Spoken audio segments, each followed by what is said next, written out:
Ja by som išla na Majka Spirita. OK, Mike Spirit. Mike Spirit, pre teba je tu otázočka.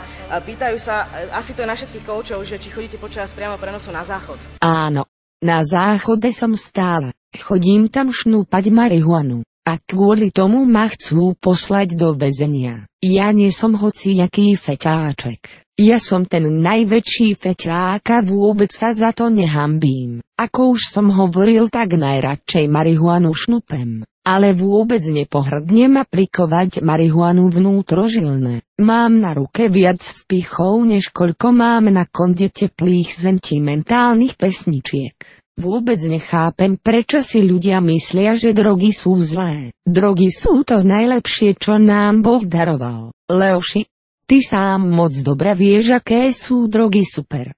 Ľudia musí pochopiť, že moja muzika a drogy sú to najlepšie, čo je kedy mohlo stretnúť. Preto zakladám organizáciu Drogy do škôl.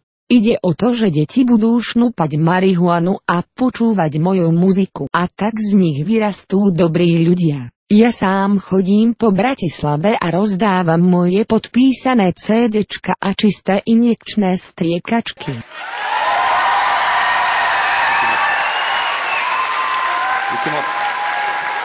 Chcem všetkým povedať, že drogy budem propagovať aj naďalej a nič ma nezastaví. Ja som Mike Spirit a v srdiečku mám hip-hop a drogy. Tak to bude navždy. Teraz mi ešte zatlieskajte, chcem si pripadať dôležito. Y.